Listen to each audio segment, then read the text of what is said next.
Assalamualaikum warahmatullahi wabarakatuh. Innal hamdalillah nahmaduhu wa nasta'inuhu wa nastaghfiruh wa na'udzu billahi min shururi anfusina wa sayyiati a'malina. May yahdihillahu fala mudilla lahu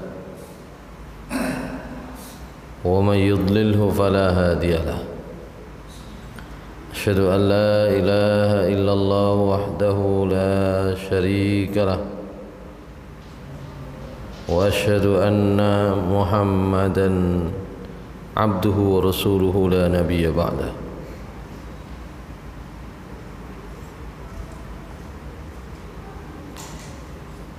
Allahumma salli wa sallim wa barik ala nabiyyina Muhammadin wa ala alihi wa sahbihi wa mawala.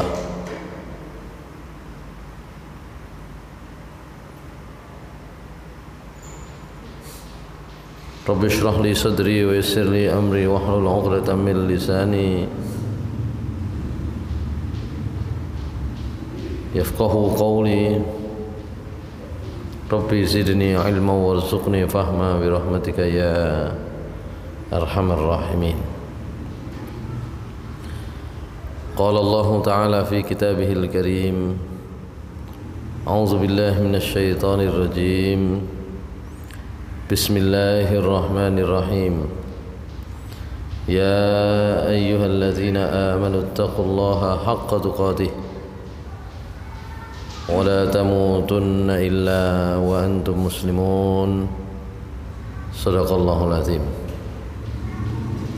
Ma'asyiral muslimin, jamaah salat maghrib yang dimuliakan Allah Subhanahu wa taala. Pertama, marilah kita bersyukur kepada Allah Subhanahu wa taala bahwa sampai malam hari ini kita diberikan oleh Allah Subhanahu wa taala waktu dan kesempatan, kesehatan dan kekuatan, serta tentu saja adalah petunjuk dan inayah dari Allah Subhanahu wa taala. Salawat serta salam mudah-mudahan tetap tercurah kepada Nabi Muhammad sallallahu alaihi wasallam, kepada keluarga beliau, para sahabat dan orang-orang yang mengikuti jalan Rasulullah sallallahu alaihi wasallam hingga hari akhir nanti. Ma'asyiral muslimin rahimakumullah. Kita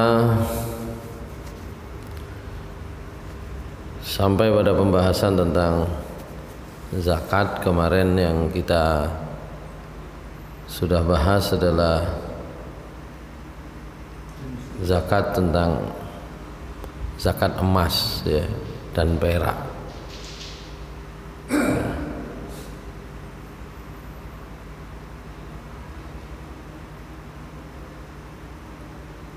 Zakat emas dan perak itu masuk kategori zakat dari harta yang kita simpan.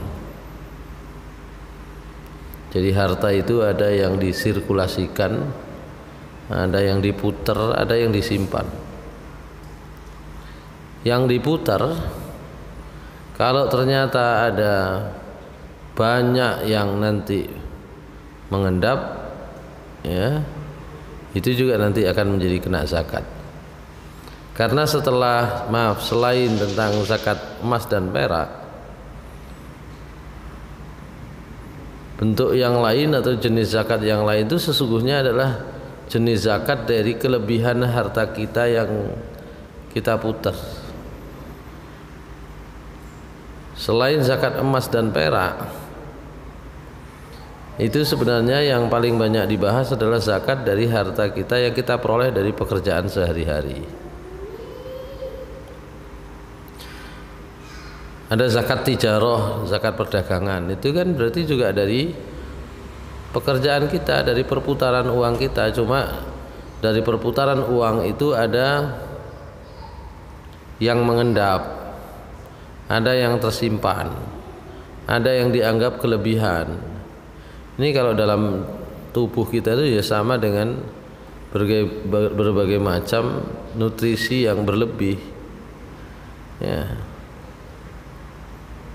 Kalau nutrisinya berlebih tidak dikeluarkan menjadi masalah.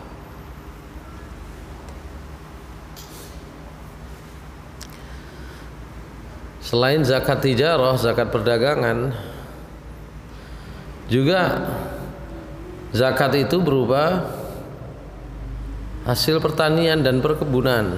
Itu juga sama. Itu kan harta kita yang kita putar, dari sana kita mendapatkan ma'isyah, kehidupan, mendapatkan makanan, mendapatkan minuman, mencukupi kehidupan sehari-hari dari situ. Jadi yang lain itu sebenarnya zakat pekerjaan, cuma dari pekerjaan-pekerjaan yang kita lakukan itu kemudian ada bagian harta yang mengendap, yang tersimpan dalam jumlah tertentu. Kalau pas dia, pas hanya untuk hidupnya, pas hanya untuk kebutuhan sehari-hari, itu tidak pernah kena zakat. Ya.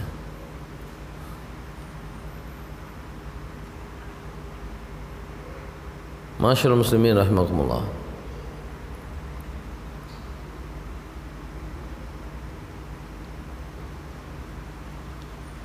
Demikian pula berikutnya nanti ada zakat tentang peternakan. Peternakan itu adalah jenis pekerjaan juga. Jadi ada yang berdagang, ada yang bercocok tanam, ada yang beternak.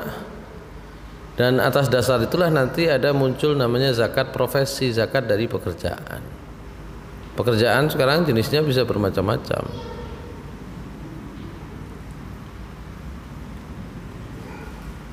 Masyaallah muslimin rahimakumullah. Karena itu prinsip-prinsip di dalam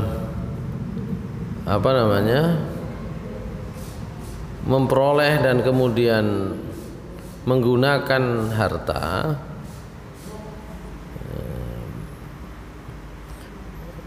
itulah yang kemudian diatur di dalam Islam. Jadi harta itu tidak hanya bagaimana memperolehnya, tapi bagaimana menggunakannya. Zakat itu adalah bagian dari pembersihan atas cara memperoleh dan cara menggunakan yang tidak benar.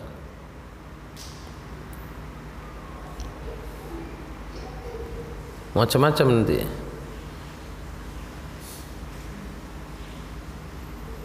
Nah, kita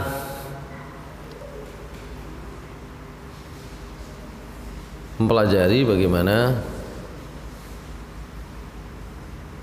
Islam itu mengatur sirkulasi ekonomi masyarakatnya melalui zakat ini.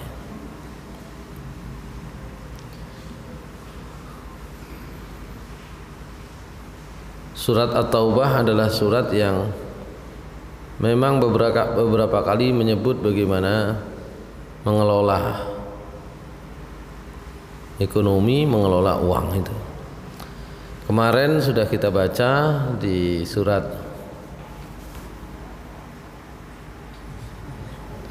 At-Taubah ayat 34. Ya. A'udzu billahi minasyaitonir rajim. Bismillahirrahmanirrahim.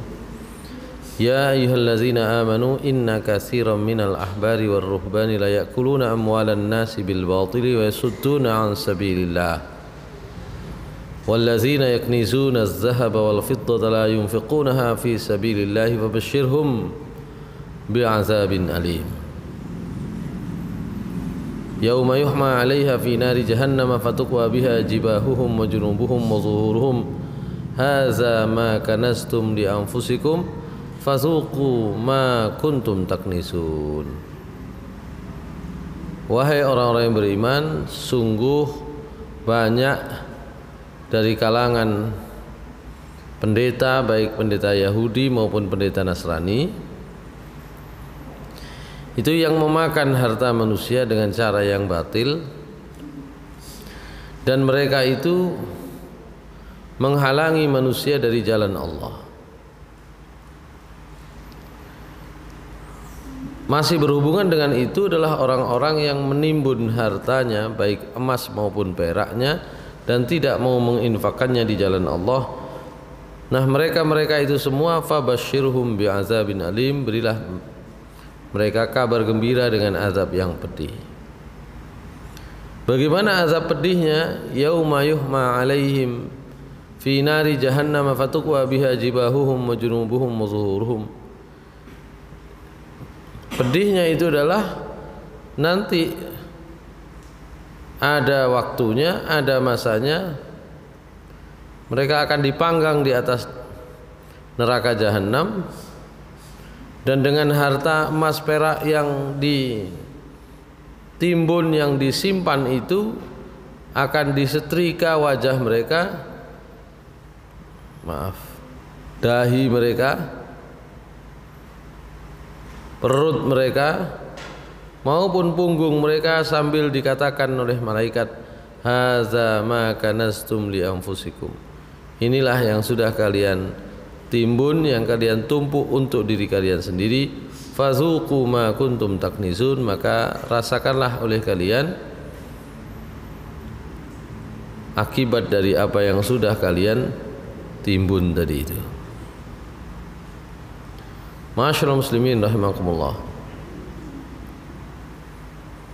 Jadi ayat ini sebenarnya peringatan sekali lagi. Jadi kalau kita kemarin sudah membahas tentang bagaimana zakat emas dan perak, nah ayat ini kembali mengingatkan bahwa tujuannya adalah sebenarnya supaya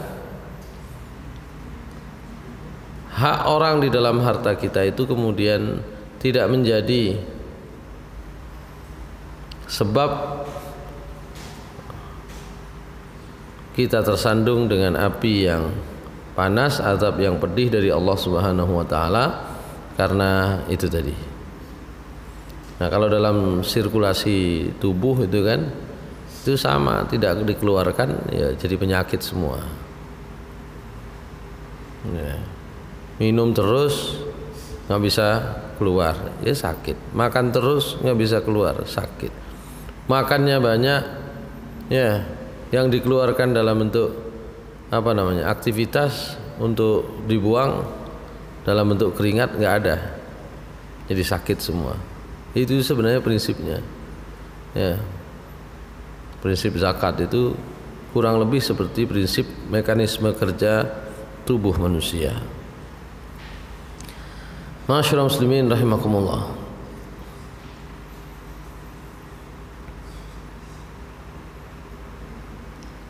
Baik, kita lanjutkan pembahasan kita kemarin.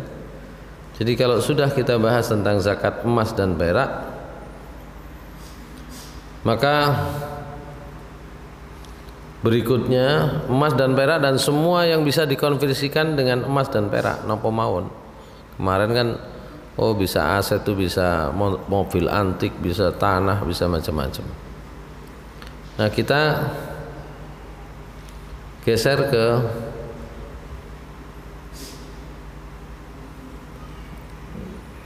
zakat yang lain.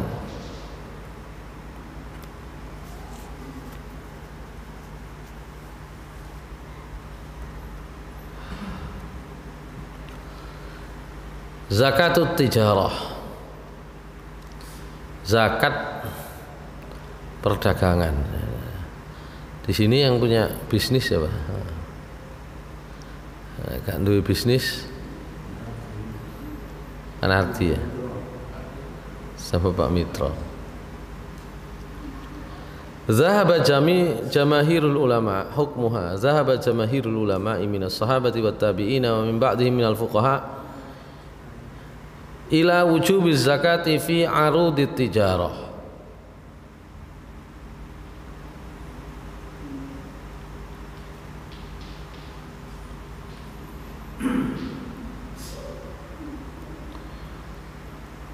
Jumhur ulama baik dari kalangan sahabat, tabi'in, dan orang-orang sudah mereka dari para ahli fikih berpendapat bahwa zakat barang dagangan itu hukumnya wajib.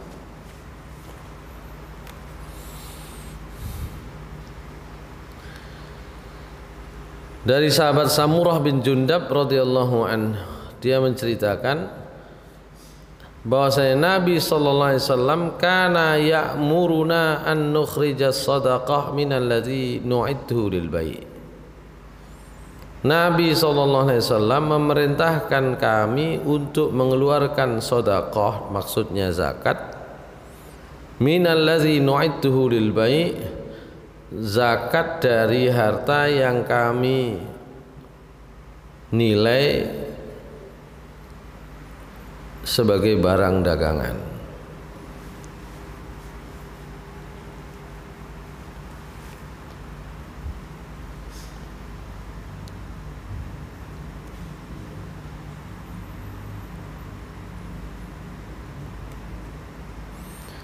Begitu pula sahabat Abu Dzar Al-Ghifari menyatakan Nabi sallallahu alaihi wasallam bersabda, fil ibili sadaqatuha wa fil ghanami sadaqatuha wa fil baqari sadaqatuha wa fil bazzi sadaqatuhu. Hadis riwayat Daraqutni dan Baihaqi.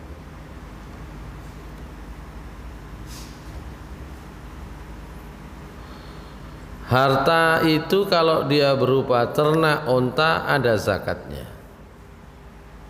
Kalau berupa ternak kambing ada zakatnya. Kalau dia berupa ternak sapi ada zakatnya. Atau dia dalam bentuk barang dagangan kebutuhan rumah tangga juga ada zakatnya. Jadi intinya memang dalam harta kita itu ada bagian yang harus dikeluarkan kalau memang sudah mencapai nilai tertentu sebagai syarat ya dikeluarkannya zakat.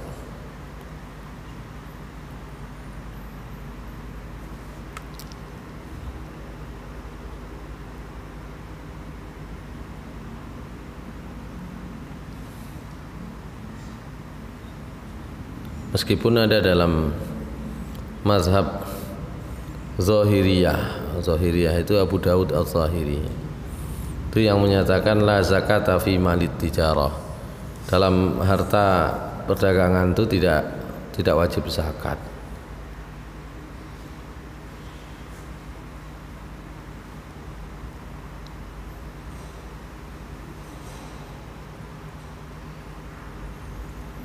Kata Ibnu Rushd di dalam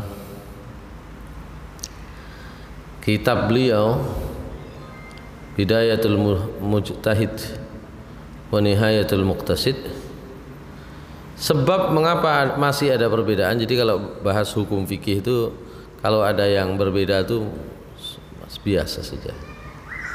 Nah, cuma tetap kita harus mencari mana yang lebih kuat berdasarkan baik hadis yang jelas mengatur maupun kesepakatan para ulama, khususnya ulama salaf, kalangan sahabat, tabi'in dan sebagainya. Kata Ibnu Rushd, mengapa mereka masih berbeda pendapat tentang wajibnya zakat? Ya.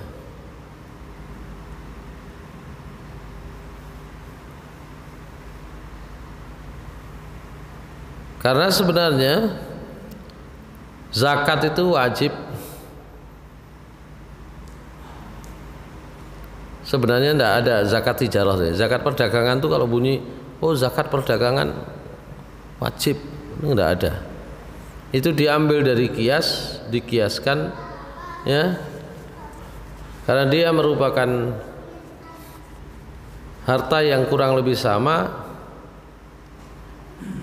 di mana harta perdagangan adalah harta yang dikembangkan.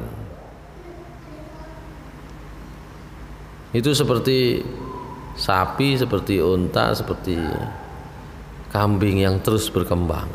Itu begitu. Dan karena itulah sepakat para ulama.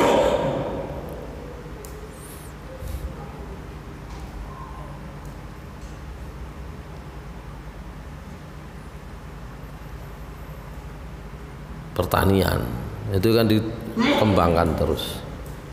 Ya. Emas dan perak itu kan juga nilainya bertambah terus. Jadi zakat perdagangan diambilkan dari situ.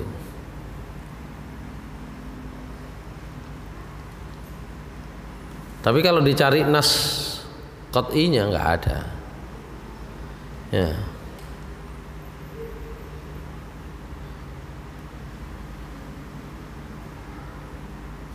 Laisa fiha nassun qat'iyyun minal kitabi awis sunnah wa inna ma warada fiha riwayatun yuqawwi ba'daha ba'dan ma'al i'tibaril mustanad ila nusus wa anna 'arud at-tijarah al-mutadawilah li istighlali nuqudin la farqa bainaha wa bainad dirahim wa dananir allati hiya athmanuha illa fi kaunin nisabi yataqallab wa yataraddad baina thaman wa huwa an-naqdu wal mathman wa huwa al-'arud falau lam tajibu zakat fi tijarah la amkana li jamil aghniya aw akthar ay yattajiru bi nuqudihim wa yataharraru wa yataharraw alla yahulul haula ala nisabin minan naqdaini abadan. Jadi jumhur ulama itu jelas mengatakan bahwa zakat perdagangan itu wajib meskipun tidak ada dalil atau nas yang tegas baik dalam Al-Quran maupun Sunnah. Hanya saja ada beberapa riwayat yang saling menguatkan yang isyaratnya itu menunjukkan bahwa zakat dalam harta perdagangan itu harusnya disamakan dengan bentuk-bentuk lain dari harta perorangan yang dikembangkan. Ya kalau nggak kena zakat pasti orang yang dagang itu pasti semakin kaya, semakin kaya, semakin kaya dan tidak ada hal yang dikeluarkannya. Gitu. Maka itu prinsip yang sejalan dengan apa yang disebut oleh Allah dalam surat Al-Hasyr ayat 7. Ya. Dalam surat Al-Hasyr ayat 7 Allah Subhanahu wa taala ya memberikan ketentuan tentang bagaimana pengelolaan harta itu. A'udzubillahi minasyaitonirrajim. Bismillahirrahmanirrahim.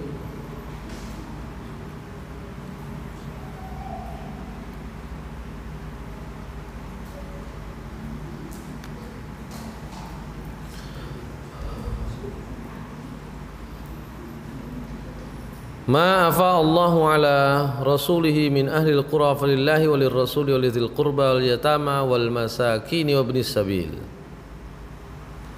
kay la yakuna dulatan bainal aghniya'i minkum wa ma atakumur rasulu fakhudhuhu wa ma nahakum anhu fantahu wattaqullaha innallaha syadidul 'iqab. Ini meskipun awal suratnya terkait dengan harta fai. Harta itu bisa diperoleh dengan beberapa cara. Ya, bisa dengan bekerja. Bekerja itu macam-macam ya, bercocok tanam, berternak, berdagang itu bekerja. Harta bisa diperoleh dengan bekerja. Harta bisa diperoleh dengan cara pemberian atau hibah atau seperti hibah, hadiah atau waris. Tapi harta juga bisa diperoleh dengan cara yang berbeda lagi, yaitu dengan mendapatkan rampasan perang atau mendapatkan bagian dari harta rampasan perang yang diperoleh tanpa ada peperangan. Jadi rampasan perang itu ada dua macam. Ya. Yang pakai perang dan yang tidak pakai perang. Durung perang pun nyerah, itu fai. Tapi kalau diperoleh dari peperangan itu namanya ghanimah. Di dalam Al-Quran itu beda ya istilahnya. Pas perang ada harta yang berhasil dikumpulkan, itu namanya ghanimah. Apalagi menang ya, itu ghanimah. Tapi ada perang belum terlaksana tapi orang sudah menyerah dulu, nah, itu namanya fai.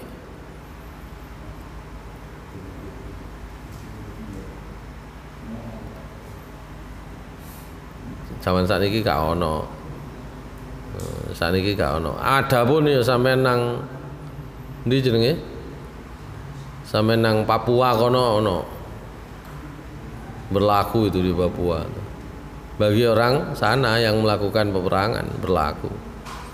Makanya tidak aneh kalau kemudian dulu ada beberapa kelompok orang ya, terutama yang melakukan teror, itu menganggap halal barang orang yang diteror ya, karena dianggap situasinya sama dengan peperangan.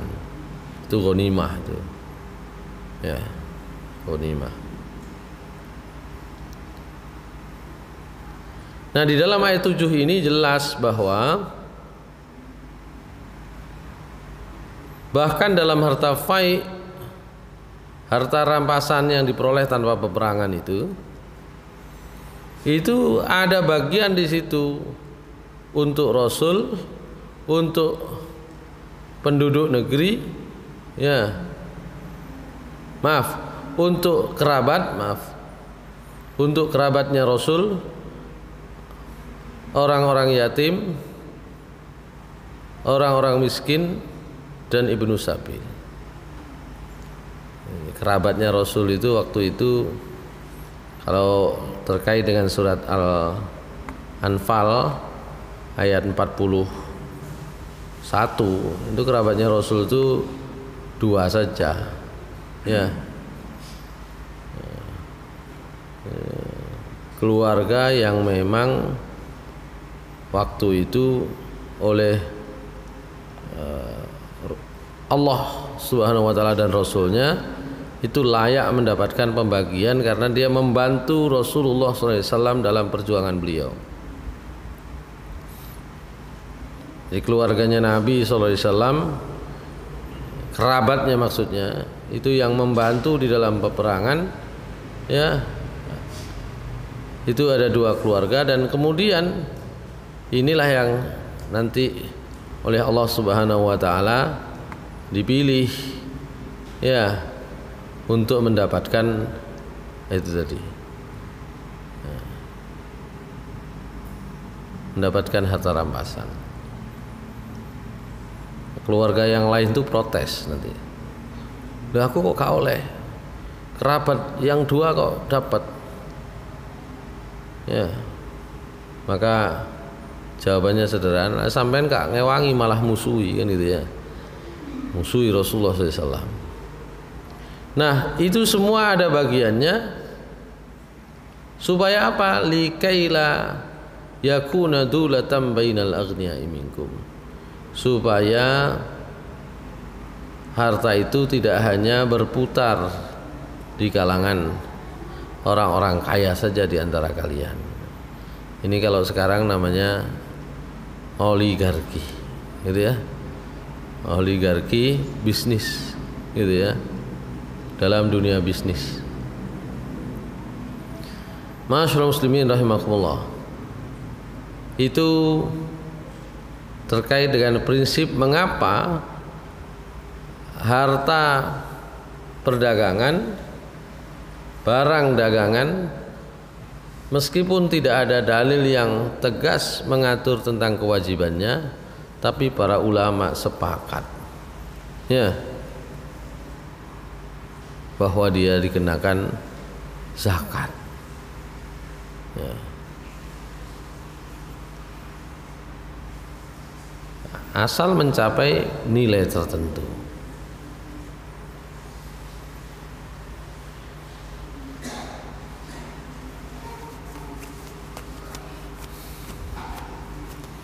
Sekarang pembahasan berikutnya, mata tasirul arudu littijarah.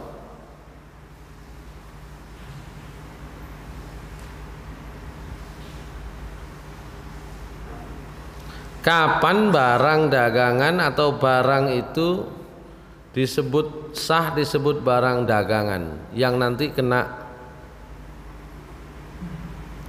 zakatnya dalam ukuran tertentu. Ya. Yang pertama, la yasirul ardu litijarah illa bi syartaini. Sebuah barang itu tidak bisa masuk kategori barang dagangan kecuali karena dua syarat. Pertama, ayyam likahu bi fi'lihi. Harta itu betul-betul menjadi hak miliknya. Yang jadi barangnya. Ya. Ini nanti berbeda dengan barang dagangan sing dititipno niku lho. Titip kerupuk, sak blek. Titip itu bukan barang dagangannya yang punya toko, itu nanti nggak kena itu nggak masuk hitungan itu ya nanti ya. Nah, makanya jenis transaksi dalam dunia perdagangan tuh mau macam-macam. Itu kalau nggak hati-hati, itu sebagian ulama itu yang keras tuh tidak boleh tuh. Ya.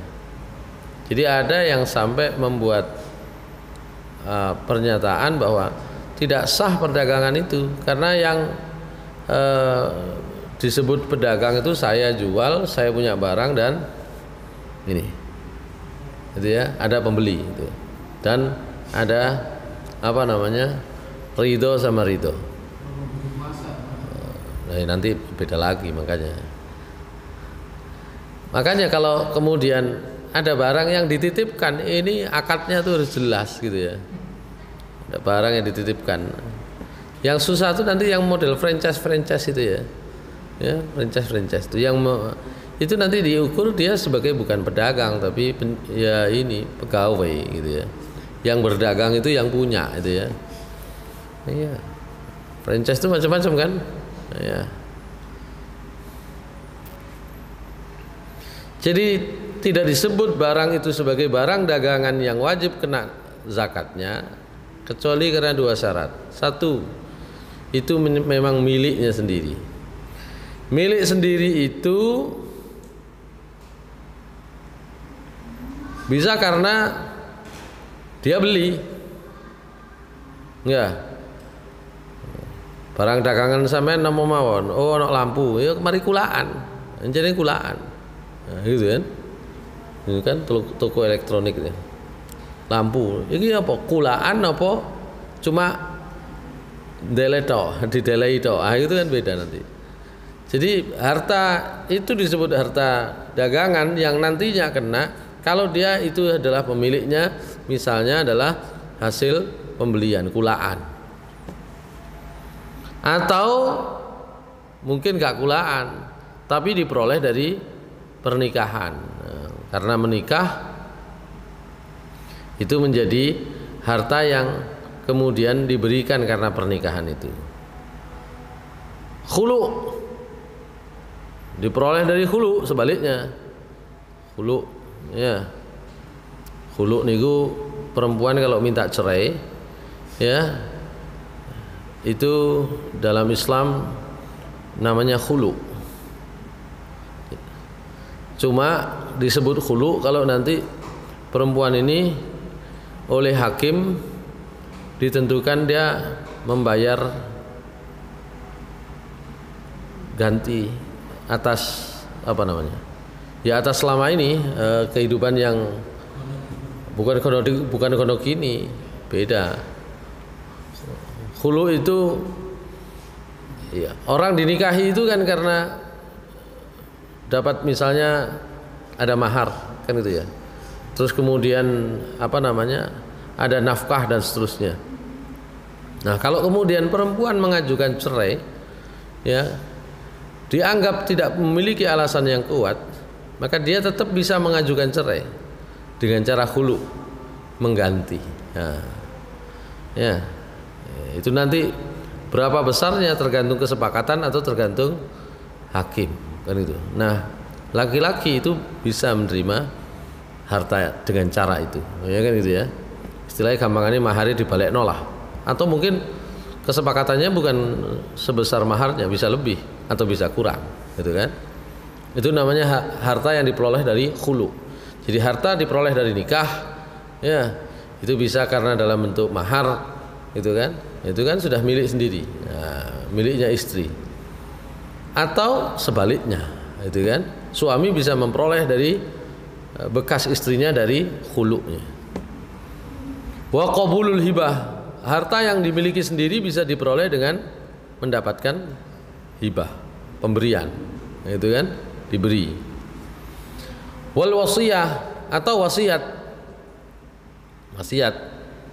Jadi kalau di dalam Al-Qur'an itu ada wasiat, itu namanya wasiat harta, bukan wasiat itu bukan wasiat model kita. Kalau wasiat itu kan yang kita pahami itu kan pesan-pesan, bukan. Kalau disebut kata wasiat di dalam bahasa fikih atau bahasa Al-Quran, itu maksudnya adalah wasiat harta. Itu didasarkan pada surat Al-Baqarah ayat 180, ya, 180. A'udzubillahi minasyaitonirrajim. Bismillahirrahmanirrahim. Kutiba alaikum idza hadara ahadakumul mautu in taraka khairanil wasiyatu lil walidaini wal aqrabina bil ma'rufi haqqan 'alal muttaqin. Diwajibkan bagi kalian kalau sudah hadir, kutiba alaikum idza hadara ahadakumul maut, apabila sudah hadir namanya kematian kepada salah seorang di antara kalian. Apa wajibnya kalau sudah orang itu didatangi oleh kematian? Berwasiat. Kapan itu? Intaroka khaira, kalau dia meninggalkan khairan, maksudnya adalah harta. Dari sini sebenarnya ada beberapa makna, ya, bahwa orang akan meninggal itu sebenarnya tahu.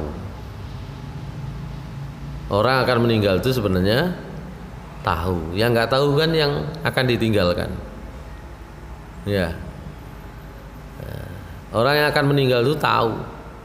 Yang tidak tahu yang akan ditinggalkan. Ya. Nah, orang yang akan meninggal itu keadaannya dua. Dalam keadaan jiwanya bersih, atau dalam keadaan jiwanya kotor. Dalam keadaan jiwanya bersih, berlakulah surat Al-Fajr ayat berapa tuh yang di akhir-akhir. Ya ayyatuhan nafsul mutmainnah irji'i ila rabbiki radiyatan mardiyah fadkhuli fi ibadi wadkhuli jannati. Ya, wahai jiwa yang tenang, kembalilah kalian, kembalilah kamu kepada Tuhanmu dalam keadaan radiyatan dan mardiyah, dalam keadaan ridho, seneng, mardiyah juga diridhoi, disenangi, disukai oleh Allah Subhanahu wa taala. Masuklah kamu ke dalam hamba-hambaku yang dekat dengan Allah maksudnya, dan masuklah kamu ke dalam surga. Jadi orang yang dalam keadaan jiwanya bersih, baik, tenang, nanti keadaannya begitu prosesnya. Dan karena itu yang begini-begini itu bisa meninggalkan wasiat. Wasiat itu apa? Wasiat tentang harta. Kalau kondisinya sebaliknya, nggak ninggalkan wasiat, malah nggarai kisru bisa, ya. Jadi kematian itu ada dalam keadaan hati yang tenang, hati yang bersih, hati yang baik, hati yang Islam. Oleh karena itu pesannya Allah Subhanahu wa taala, wala tamutunna illa wa antum muslimun. Pesannya Nabi Ibrahim kepada anak cucunya juga sama. Innallaha astafa lakum wa wassa biha Ibrahimu banihi wa Yaqubu ya baniya innallaha astafa lakumuddina fala tamutunna illa wa antum muslimun. Ya, kalau enggak mati dalam keadaan kafir beda. Surat Al-Anfal ayat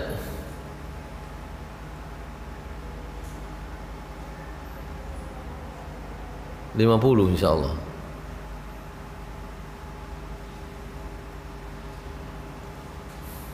Al-Anfal 50. Walau tara إذ يتوفى الذين كفروا الملائكة يضربون وجوههم وأدبارهم وذوقوا عذاب الحريق. Napa?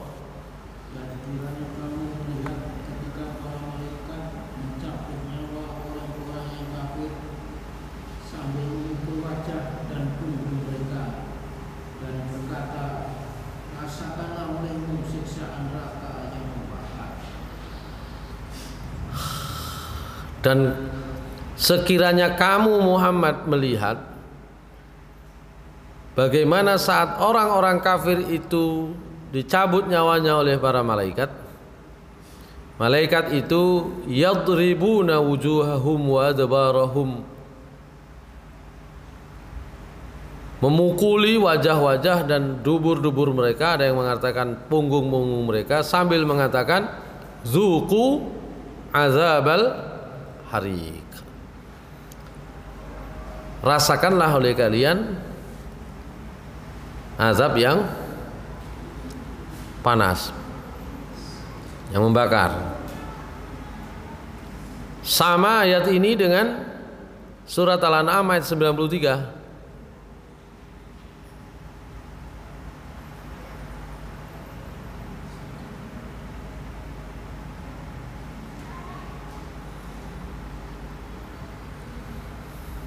Ini menceritakan lebih detail tentang prosesnya.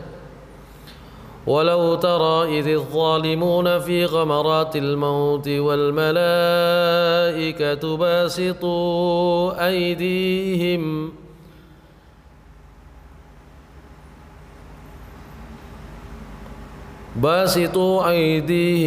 akhriju anfusakum. Apa arti ini? Siapakah yang lebih zalim daripada orang-orang yang mengadakan dusta terhadap Allah, atau yang berkata telah diwahyukan kepadaku padahal tidak diwahyukan sesuatu pun kepadanya, dan orang yang berkata aku akan menurunkan seperti apa yang diturunkan Allah.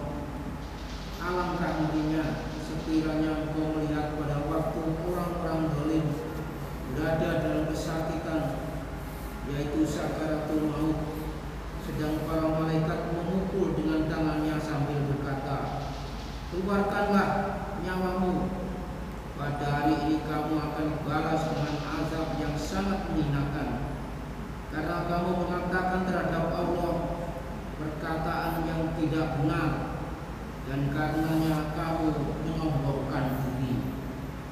Jadi itu ya keadaannya berbanding terbalik 180 derajat. Jadi kalau orang-orang zalim, orang-orang kafir, orang-orang yang hatinya tidak bersih, hatinya penuh kotor apalagi syirik, maka Allah Subhanahu wa taala akan memerintahkan malaikat untuk mencabut nyawa itu dengan keras. Mencabut nyawa dengan keras itu caranya demikian tadi.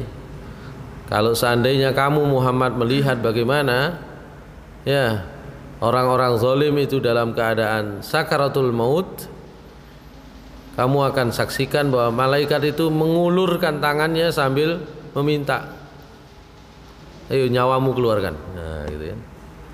Metu nyawa metu. Itu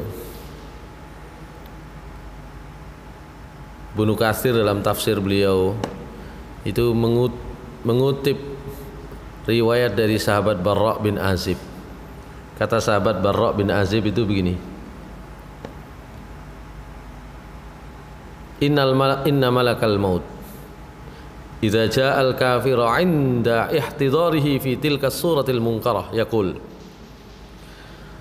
sungguh malaikat maut itu apabila datang dia kepada orang yang kafir saat akan kematiannya, jadi saat waktu kematiannya akan datang, ya, itu malaikat maut itu akan berkata kepada orang tadi itu, ukhruji ayyatuhan nafsul khabithah, jiwa yang kotor, jiwa yang buruk, keluarlah.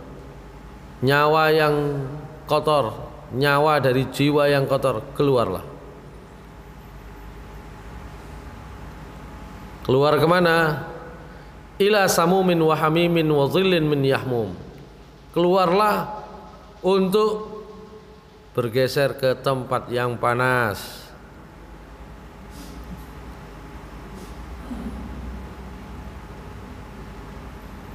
ke tempat yang panas, dan zillin min yahmum, sama atap yang juga panas. Fatatafarraqu fi badanihi, maka nyawa itu akan pisah-pisah untuk menuju ke seluruh bagian badannya. Melbu singitan nang sikil itu, singitan nang driji, sengitan, pokoknya nyawanya akan sembunyi terpisah-pisah. Fayastakhrijunaha min jasadihi,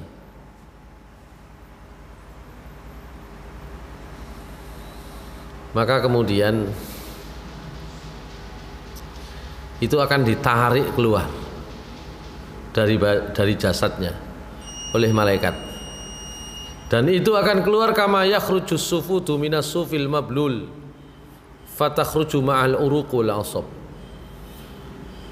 Jadi kalau sudah sembunyi itu susah kan, wong kate dile nang nggon gak enak, sungi dan kabeh, maka itu akan dipaksa keluar, dan itu keluarnya seperti napa ya gampangane, seperti panggangan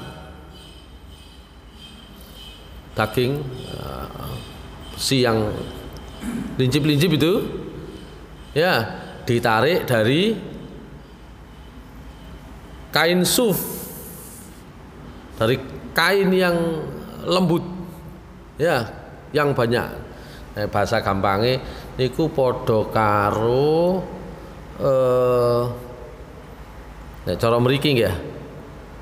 Cara mriki, carange wit pringori, carange pringori iku ditokno, nah, tapi ngliwati niku wau. Ngliwati kain-kain suwek kabeh. Ngoten. Maka dia akan keluar seperti itu, dan maka dia akan keluar nyawa itu bersama dengan otot-otot dan urat-uratnya. Kuatut kabeh. Enak. Itu rasanya. Itu gambarannya seperti itu. Ya. Itu riwayat dari Barra' bin Azib yang bicara tentang, ya, bagaimana kematian yang dialami orang-orang ini. Masyaallah muslimin rahimakumullah. Makanya kadang-kadang wong kok gak mati-mati misalnya ya. Mboten gak mati-mati dereng wayahe, wis seru nek kate mati. Cuma sambat loro iki opo kan ngoten. Gitu. Nah kalau wayahe dina napa niki? Dina Minggu misalnya jam 10 bengi gak kena diundur.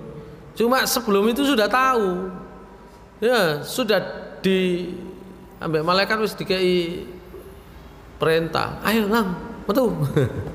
Kata malaikat mau insrep kabeh sengitan, gitu ya. Kalau sudah waktunya tetap dipaksa keluar, ya, nah, gitu. Makanya kalau ada orang-orang yang seperti itu, di antara kita ada yang barangkali punya dosa, punya kesalahan, maka berlakulah, ya, sabda Rasulullah SAW, ya, Lakinu mautakum bila ilaha illallah. Talkinilah orang yang akan meninggal di antara kalian dengan la ilaha illallah. Gitu. Cai gampang, cai sok trimo, cai iling, ya gitu.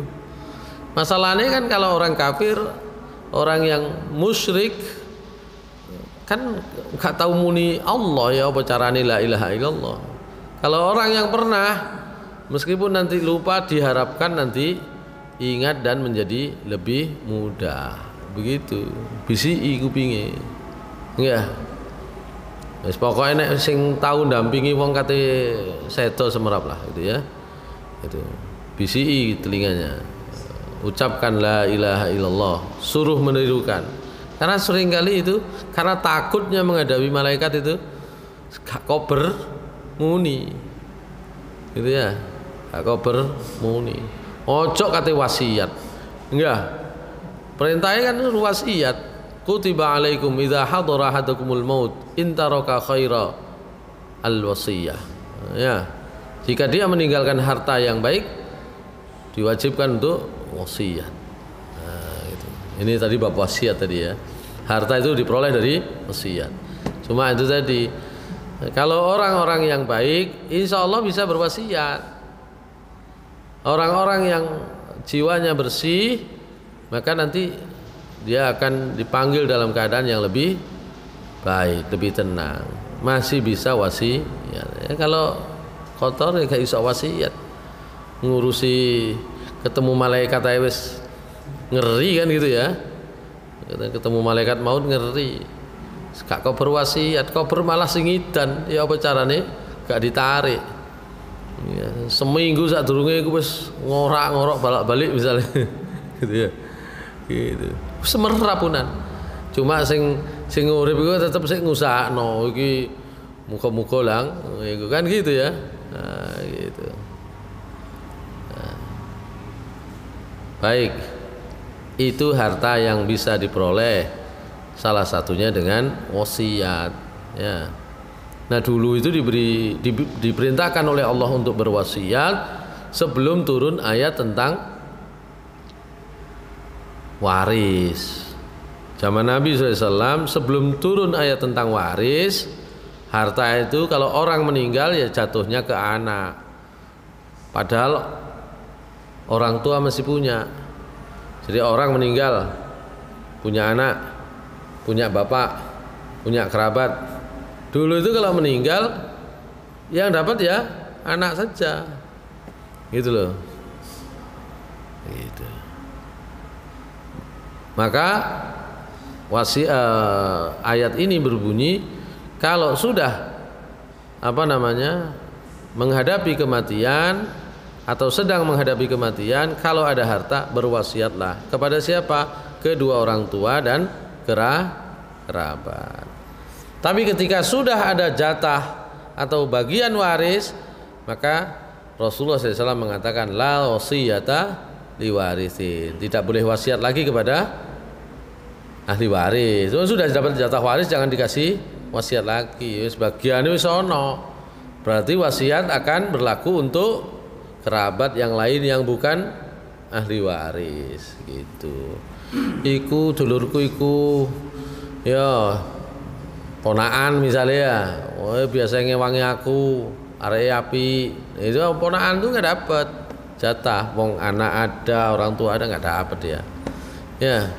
Wes, engko sebagian kain bantu iku. Ya, itu wasiat namanya.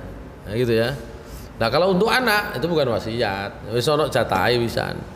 Untuk orang tua, ayah atau ibu wis ono jatahe. Untuk suami atau istri, kalau yang meninggal istri untuk suami, kalau yang meninggal suami istri sudah ada jatahnya. Enggak boleh wasiat. La wasiyata liwaris. Itu harta bisa diperoleh dari wasiat, itu maksudnya begitu. Cuma nang kene iku nek wasiat iku dudu harta, wasiat iku tutur-tutur, pesan-pesan. Ya. Kalau yang dimaksud dalam bahasa fikih harta diperoleh dari wasiat yaitu tadi, gitu ya. Wal ghanimah, waqtisabal mubahat, dan usaha yang halal gitu ya.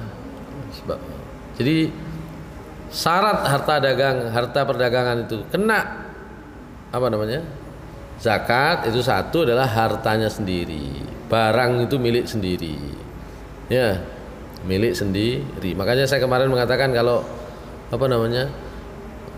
Rumah itu masih kredit, belum milik sendiri gitu ya. Ya. Yang kedua adalah niat. Ya sudah, niat gitu ya. Ya, niatnya adalah untuk bayar zakat ya. Itu wajib. Maaf, niat untuk dagang maksudnya. Maaf. Nah, di sini niat itu dagang. Niatnya untuk dagang. Niatnya bukan untuk dagang, nggak kena. Gitu ya. Baik. Fa in lam yanwi 'inda tamallukihi annahu litijarah lam yasir litijarah wa in nawahu ba'da dzalika. Ya. Kalau dia itu tidak niat untuk diperdagangkan, maka dia bukan barang yang wajib kena zakat karena perdagangan.